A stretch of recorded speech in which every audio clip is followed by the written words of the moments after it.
यशोमती मैया के नंद लाला। आ गए तुम दोनों? चलो आओ बैठ जाओ। जशोदा जी बता तो दो, सवेरे सवेरे क्यों बुलाया है हम सबको? रुको, इतनी शीघ्रता क्या है? पहले इन बालकों को कुछ खिलाने तो दो। अभी खेलने निकलेंगे ना, पूरी दोपहर दिखाई ना देंगे।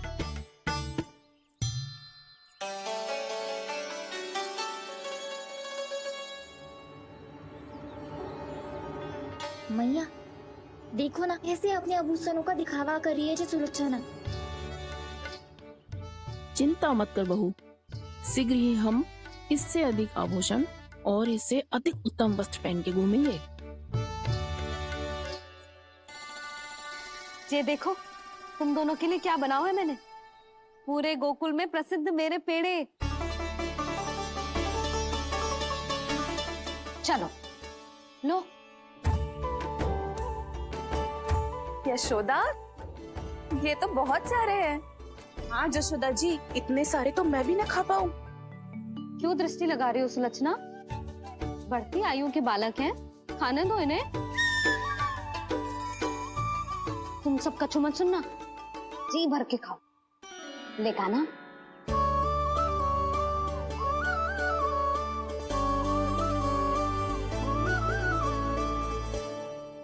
हे नारायण, मैंने अपने कान्हा को जो सिखाओ है बस वे उसे स्मरण रखें और उसका पालन करें। ले और ले ले ले।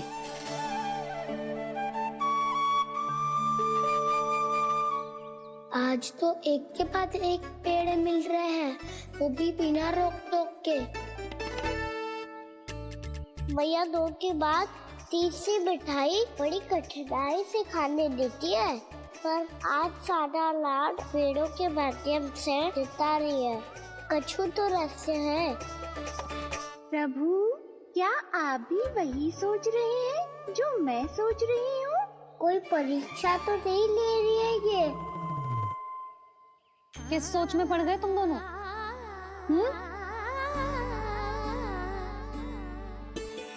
खाओ ना। जब तक पेट और मन दोनों ना भर जाए तब तक खाओ। बस यशोदा, इतना पर्याप्त है। अरे ना जिज्जी, घर के शुद्ध मावा और गुड़ के बने, कितना भी खा ले कोई हानि ना होगी। लो और लो।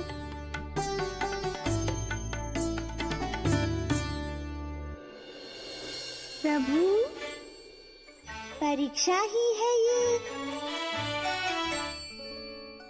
ये तो खाए जा रहा है। कहीं मेरी दी हुई सीख फूल तो ना खाओ, सारा खेल बिगड़ जाएगा।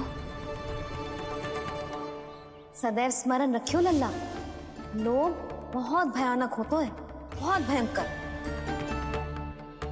जो एक बार हमारे मन में प्रवेश करके हमें भीतर से ही जकड़ लेते हैं, इसके कारण हम अधिक से अधिक और अधिक से अधिक पाने की इच्छा करने लगते हैं। क्या हुआ कान्हा, रुक क्यों गो?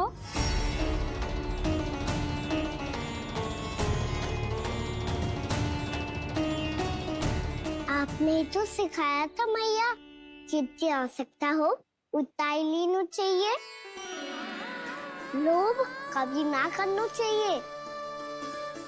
बहुत बुरा राक्षस है लोभ।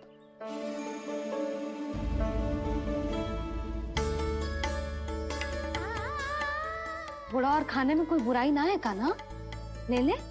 ना मैया, लो मैं अधिक खाऊंगा तो फिर पेट पकड़ के बैठना पड़ेगा।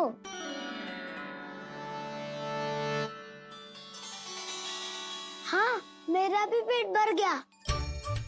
कान्हा सही कह रहा है छोटी माँ, लोग बहुत भयानक राक्षस है। जो भी लोग के चक्कर में पड़ेगो वो बहुत बुरा फंसेगो।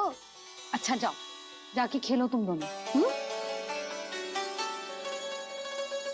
मैया, ये पेड़ अपने सखाओं के लिए भी ले जाऊं मैं? हाँ लल्ला, ले जाओ अवश्य।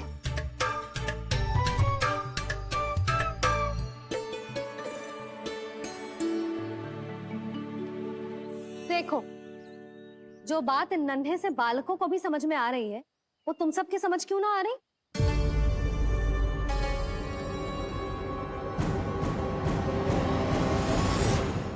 क्या समझाना चाहती हो जशोदा जी? तनिक खुल के बोलो। जब बसंता खाने के बाद भी हलवा खाने का हट करतो है, तो उसे मना क्यों करती है? इसीलिए ना, ताकि स्वाद के लोभ में उसका स्वास्थ्य ना बिगड़ जाए। और उज्जवल, जब भरी दोपहरी में बाहर खेलने का हट करतो है, तो तू उसे मना क्यों करती है?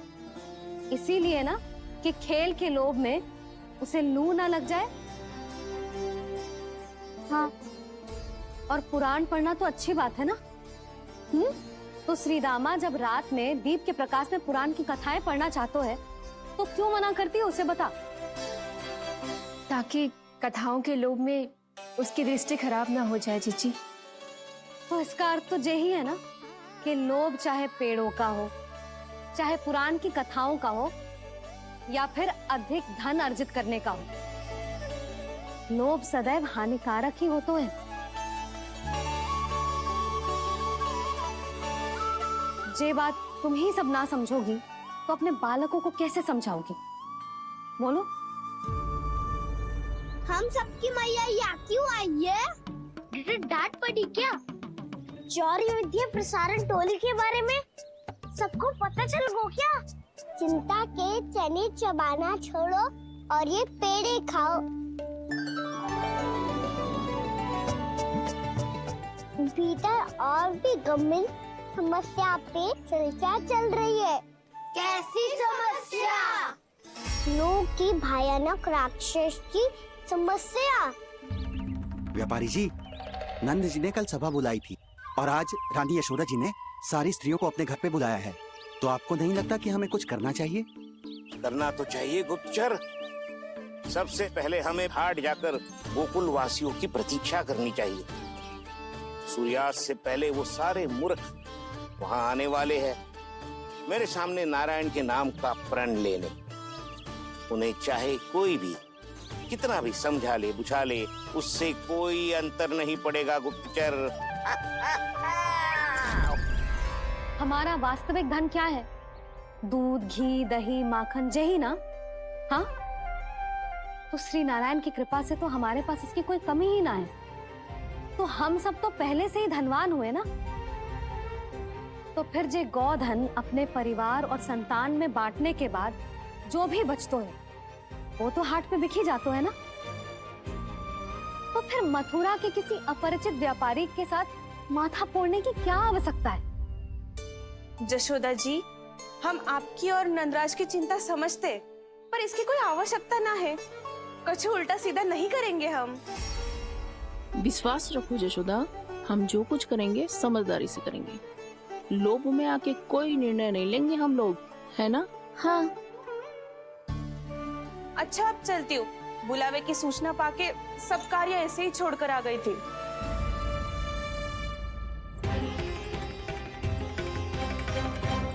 अब किसको घेर लियो? लोभ के भयानक राक्षस ने। ये तो तभी पता चलेगा जब वो सब बाहर आएंगी। तब तो सबको बहुत ध्यान से देखना पड़ेगा।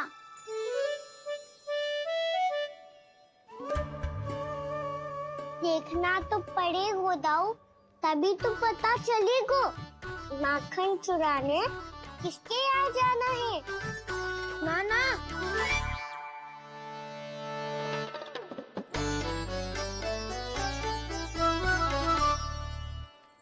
लोग का राक्षस तो उनके पास दिख ना रहे हुआ है।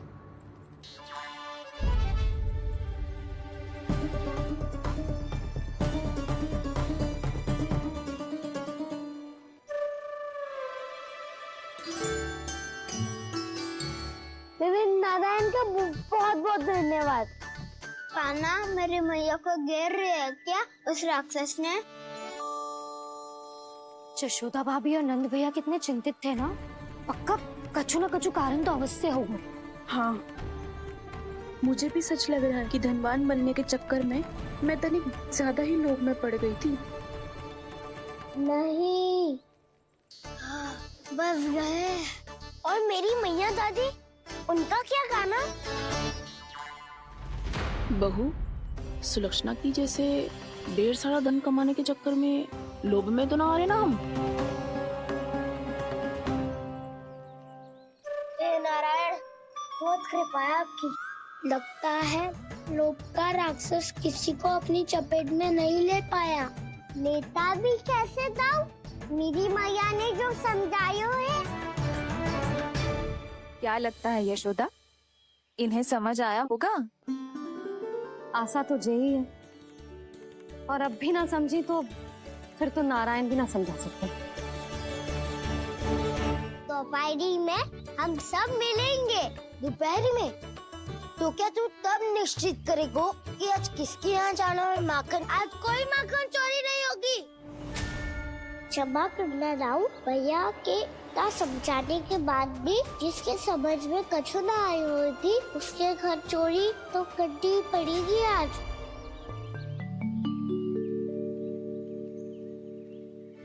व्यापारी जी, सारी स्त्रियां एक साथ यहीं आ रही हैं। मेरे चक्रव्यूह में फंसने की इतनी शीघ्रता कि संध्या तक भी नहीं रुक पाई।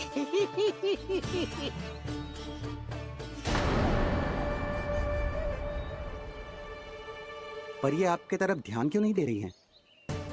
लगता है गोकुल की रानी ने इनको पाठ पढ़ा ही दिया। अब आपको ही कुछ करना होगा व्यापारी जी। करूंगा, अपनी चाल सबसे अंत में चलूंगा, किंतु अभी उनके लिए एक घोषणा ही पर्याप्त होगी। तुमने सबको सूचित तो कर दिया है ना कि सबको अग्रिम धनराशि मिलेगी, वो भी दूध, दही, माखन, घी बेचने के बाद नहीं, वो पहले ही मिला करेगी। वो भी केवल एक दिन की नहीं, पूरे सप्ताह की। मैं बिल्कुल सही कह रही थी। जशोदा जी और नंदराज व्यर्थ ही चिंता कर रहे थे। यदि इन व्यापारी जी के मन में कोई मैल होता, तुझे अग्रिम धन राशि थोड़ी ना देते। बात तो तुम सही कह रही हो सुलक्षणा।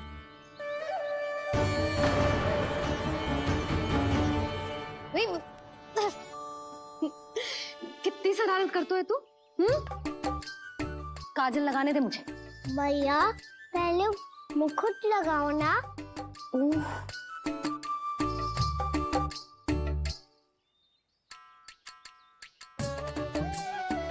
और मेरी मुंडी?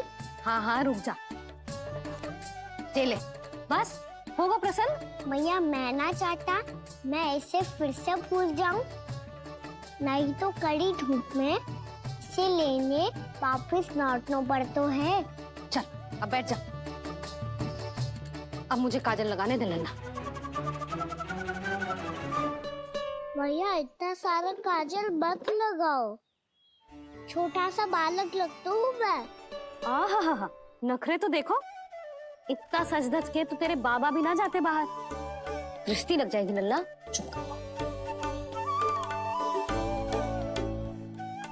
उनको तो आ सकता ही ना है भैया, वो तो गोकुल के राजा है। वैसे भी मुझे भी कम मत समझो, मैं भी राजा हूँ अपनी टोली का। कौन सी टोली? अपनी। ये क्या कर रहे हैं प्रभु? बता, कौन सी टोली? बालकों की टोली मैया, मारी खीर वाली टोली का।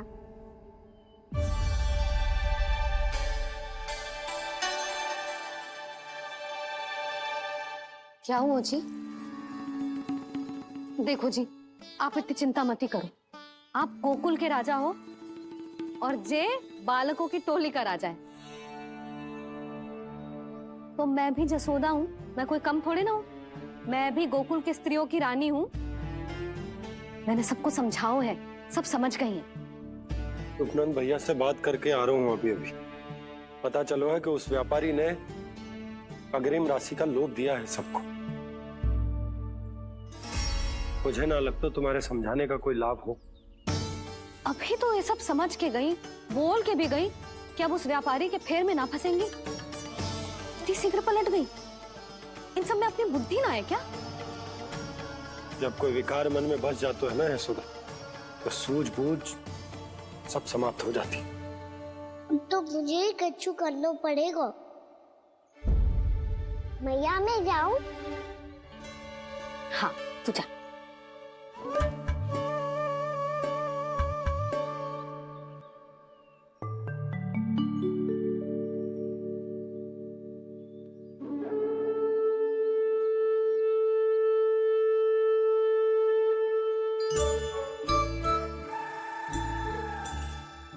बहुत बड़ी समस्या हो गई है सखाओ। कैसी समस्या? लोभ का भयानक राक्षस कहीं ना गए हो, वो अभी भी यही है। मुझे पता था, और इसका सबसे अधिक प्रभाव तो मेरी मैया और दादी पर ही हुआ है। तुम सच कह रहे हो उज्जवल? हाँ। अरे कछु ना बलदाऊ, जे बड़ बोला तो ऐसे ही बात करते रहेगा बड़ा चढ़ा के। बड़ा चढ़ा के नहीं बोल रहा हूँ मैं। आज से घर पे दूध दही माखन घी सिर्फ एक बार ही मिलेगा। पर क्यों? ताकि अधिक से अधिक दूध दही माखन घी बचाकर उस व्यापारी को 2 गुना मूल्य पे बेचा जाए। इतने से तो काम ना चलेगा। उस सुलक्षणा से, और मैं तो कहूँ सुलक्षणा से ही क्यों, पूरे गोकुल में सबसे अधिक धनवान बनना है तो और माखन जमा करना पड़ेगा। हाँ हाँ मैया, लाओ मैं इसे ऊपर रख देती हूँ। चोरी चुपके से खा तो ना जाएगी ना? तेरी घबराहट बता रही है कि घर से निकलने से पहले तूने थोड़ा माखन तो खाया है। सच्ची बोल। ना ना मैया, मैं क्यों माखन खाऊंगी? मैं भी तेरी मैया हूँ लाली, माप के रखो तो मैंने।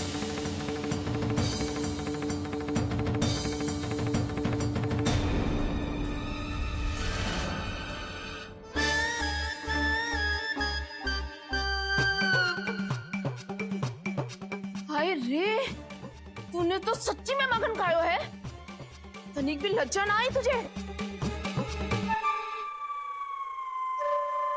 असत्य बोलने से पाप लगता है मैया, और जितनी बार आप माखन नाप रही है उतनी बार डंडी पे लगा माखन आप स्वयं चाट रही है, और दोष मुझ पे दे रही है। वो तो बस मैं इसलिए चाट रही थी कहीं व्यर्थ ना जाए। पर तेरी जीभ है कि तीखी मिर्ची। एक तो मैया से बहस करती है और चोरी चुपके स्वयं खा के मैया पे दोष भी धरती है। हे नारायण, कैसी बहू दी है मुझे। जा दूर हो जा मेरे कक्ष से, और माखन के तो आसपास भी दिखने की आवश्यकता ना है। इस चटोरी को तो कोई भरोसा ना है। माखन को तो सुरक्षित स्थान पर रखना पड़ेगा।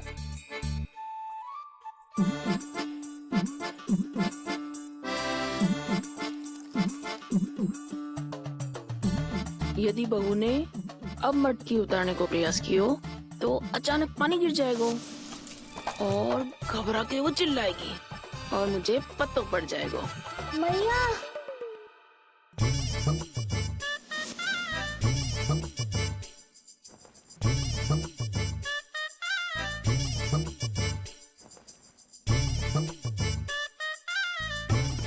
ये माखन तो मैं किसी को छूने भी ना दूंगी, तभी तो बनूंगी धनवान, बहुत धनवान। मैया माखन बेचने कहीं अकेली ना निकल जाए। ये तो पता भी ना चलने देगी कि कितना धन मिलो है।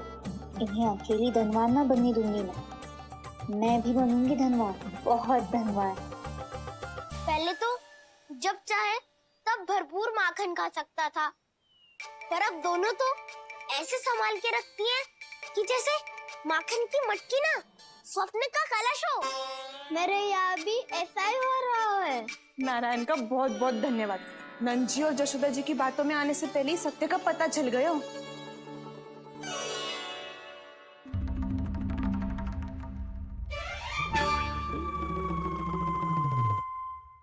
ये इतना सारा माखन? दृष्टि मत लगा, पेट पे पट्टी बांध के रात रात भर भूखा रह के बड़ी कठिनाई से माखन इकट्ठा किया है जे। तो क्या आपने निर्णय ले लियो है कि आप उस व्यापारी को वचन दे दोगी? अरे जब द्वार पे साक्षात लक्ष्मी जी हो तो द्वार बंद ना करते बावली। तू अभी छोटी है, मैं तो कहती हूँ तू भी अपने भविष्य के बारे में अभी से सोचना आरंभ कर दे।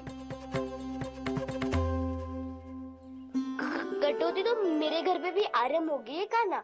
वो मैया ने कहा है या दूध चाहिए या दही चाहिए या माखन चाहिए, जो भी चाहिए एक ही बार मिलेगा।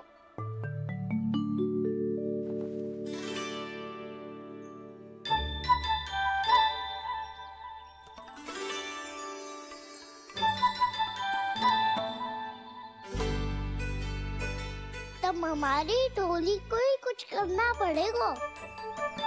तुम सबको तुम्हारा अधिकार मिले, ये हमारा कर्तव्य है।